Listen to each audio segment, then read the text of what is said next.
Palabra de vida. Evangelio de hoy. Padre Carlos Yepes.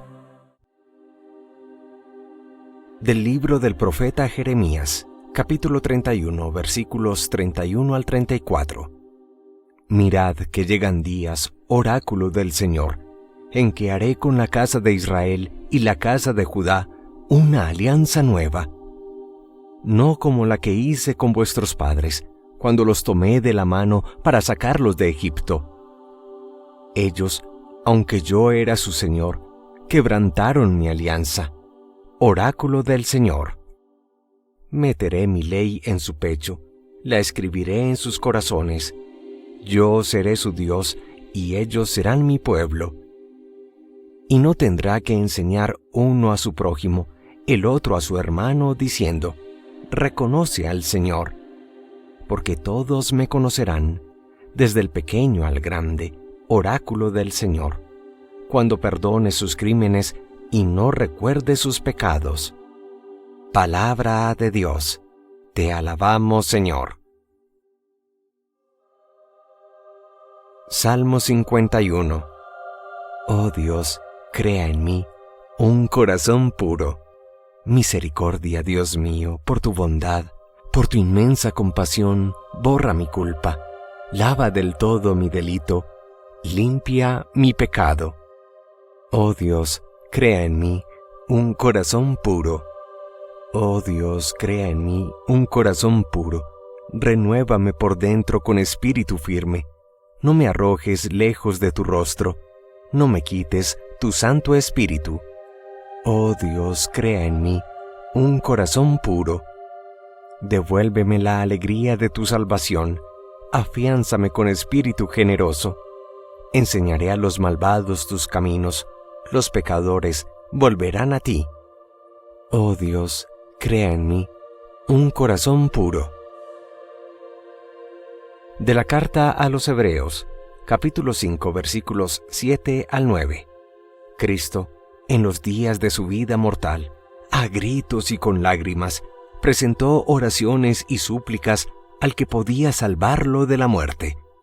Cuando en su angustia fue escuchado, Él, a pesar de ser hijo, aprendió sufriendo a obedecer, y llevado a la consumación, se ha convertido para todos los que le obedecen en autor de salvación eterna. Palabra de Dios. Te alabamos, Señor.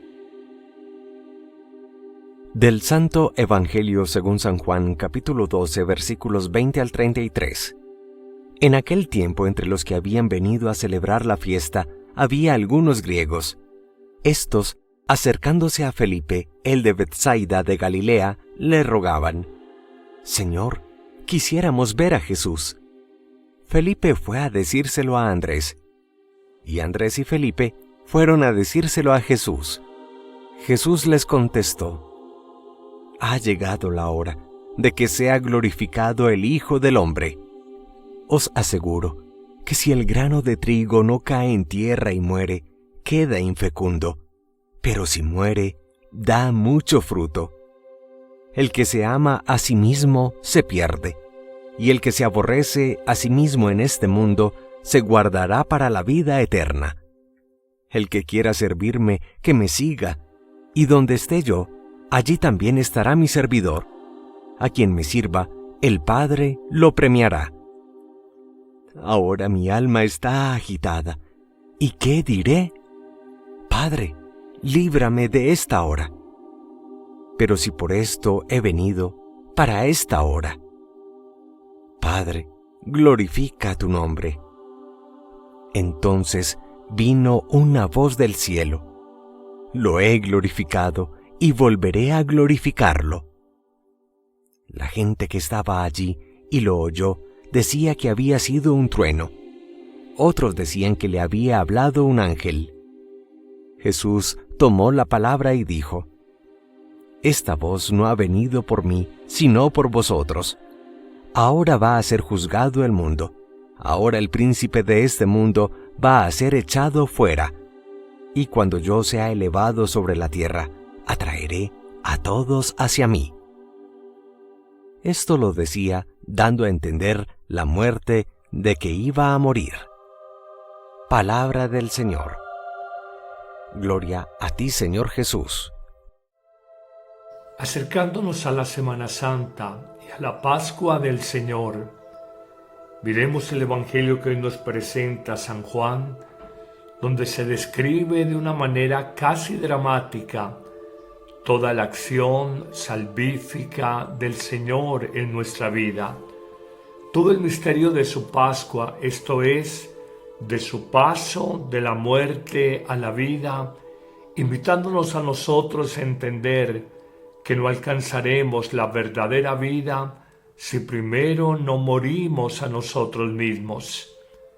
Esto lo entendieron claramente los místicos como San Juan de la Cruz, cuando decía: para recibir al que es todo, hay que darlo y entregarlo todo en la vida.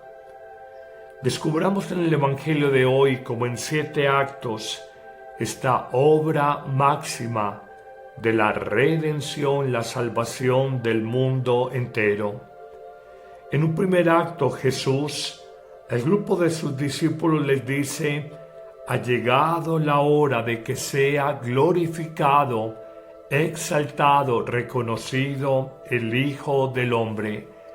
Está hablando de sí mismo y de la hora definitiva de su pasión, muerte y resurrección, que va a refrendar y de alguna manera a evidenciar toda la obra salvadora que hizo con sus milagros, sus sanaciones, sus exorcismos, la predicación con exusía, con autoridad. Jesús va a Jerusalén, no simplemente a morir. Jesús sube a la ciudad de Jerusalén a entregar su vida, porque la hora señalada por el Padre ya se ha dado. En un segundo momento Jesús anticipa su muerte y en la imagen magnífica que todos conocemos del grano de trigo, reconoce que si éste no muere, queda infecundo, pero por el contrario, si muere, da mucho fruto. Ese grano de trigo no solamente es Jesús, ese grano de trigo somos tú y yo. Y reconocemos esa dinámica pascual: morir para vivir, entregarnos para recibirlo todo. Choca contra todas las lógicas humanas que buscan la conservación, la acumulación, la autoprotección. Ciertamente esta dinámica pascual es un salto al vacío que solo damos desde la fe, porque el mundo, en una lógica humana muy entendible, nos habla de cuidarnos, de preservarnos, y Jesús nos habla de entregarnos, de morir a nosotros mismos a la manera del grano de trigo, para que demos fruto en una nueva semilla. Pero continúa en esta obra salvífica de Jesús un tercer acto dentro del drama humano divino de la salvación, y ya no habla de la hora que ha llegado, no habla del grano de trigo que tiene que morir, habla de que el hombre que se ama a sí mismo se pierde. El hombre que busca simplemente su seguridad, su éxito, su comodidad, su bienestar, al final pierde el sentido último de la vida que Dios ha colocado en el corazón humano, que es donarnos, entregarnos, gastar la vida por los demás. Reconoce y ratifica que solo el que se odia a sí mismo, entendamos el que se entrega a sí mismo, se guarda y se prepara, se asegura, podríamos decir, la vida definitiva, la vida en plenitud con Dios. El mundo y una persona que vive de espaldas a Dios entiende este mensaje como locura. Tú escuchas a alguien con la mentalidad mundana y dirá: he venido a esta tierra a hacer dinero, a tener bienestar, a pasarla bien, a no maltratarme, a no sacrificarme por nadie. El mundo y la sociedad están llenos de este tipo de personas y sin embargo son seres humanos tan insatisfechos, tan vacíos, y mientras más quieren llenar su soledad, más soledad hay en ellos. Pero avanzamos en esta reflexión en un cuarto momento dentro de este acto y acción salvífica universal. Jesús dirá a sus discípulos, siguiendo al evangelista San Juan: el que quiera servirme, que me siga, y donde esté yo, allí también estará mi servidor. A quien me sirva, mi Padre lo honrará. Jesús, no solo en el lavado de los pies a sus discípulos, no solo en la preocupación por los enfermos, no solo en la enseñanza a los ignorantes, no solo en la liberación con exusía, con autoridad del mal, está sirviendo a los demás, sino que quiere que nosotros entendamos que la vida es grande solo cuando se da. Digámoslo en estas palabras: solo hay vida cuando entregas tu vida. A la manera en que una madre siente la realización de su misión de mamá cuando se dona y se entrega generosa y oblativamente por sus hijos, sacrificándose por ellos, y así encuentra el sentido, la alegría y la plenitud de su maternidad. Pero avanzamos en esta reflexión en un quinto momento. Jesús reconoce que frente a esta realidad de su Pascua, su pasión, muerte y resurrección, su alma está agitada. Y en algún momento determinado tiene una lucha personal con su voluntad humana. Y frente a su alma agitada se pregunta: Padre, Padre Dios, líbrame de esta hora.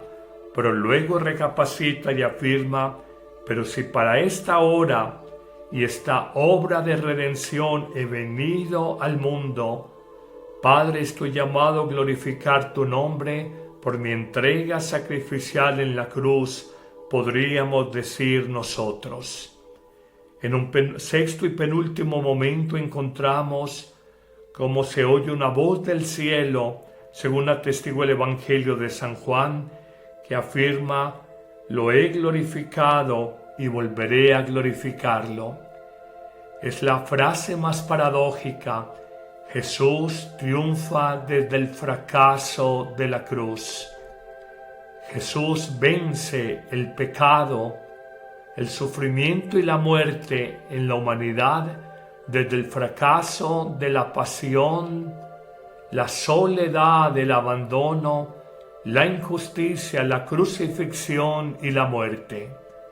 Toda lógica humana, lo repetimos, se siente desafiada ante el plan de Dios, pero así es el Padre de los cielos. ¿Qué le vamos a hacer? Terminará el texto evangélico de este día afirmando: esta voz no ha venido a hablar por mí, sino por ustedes. Ahora va a ser juzgado el mundo. Ahora el príncipe de este mundo, Satanás, va a ser echado fuera. Y cuando yo sea elevado sobre la tierra, hablando de su elevación en la cruz, en el Gólgota, atraeré a todos hacia mí. No temamos momentos de cruz, por el contrario, abracemos la cruz. No en vano la segunda lectura de hoy, tomada de la carta a los Hebreos, nos dice que Jesús, con gritos y lágrimas, presentó al Padre Dios oraciones y súplicas para ser salvado de la muerte en su voluntad humana, pero siendo escuchado por Dios, aprendió, sufriendo, a obedecer, y llevada a la consumación su obra, ir hasta la muerte, se convirtió para todos los que lo obedecen en autor de salvación eterna. Señor, qué impresionante estas lecturas de hoy. Ayúdame a ser crítico con la mentalidad y el pensamiento del mundo.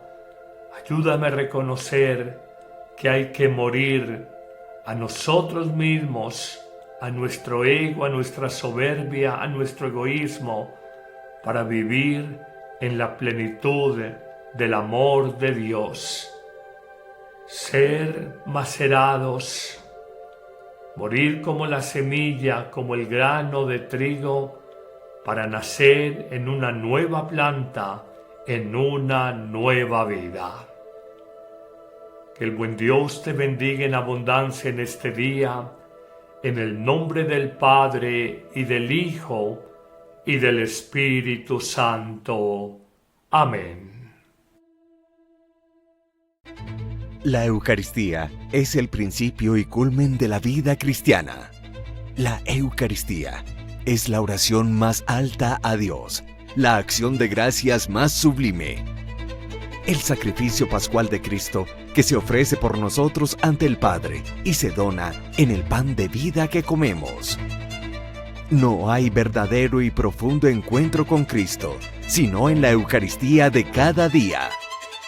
Vívela diariamente en tu parroquia, y si no puedes asistir, celébrala con nosotros en YouTube y Facebook Live con el Padre Carlos Yepes y el equipo de sacerdotes que apoyan a Amén Comunicaciones.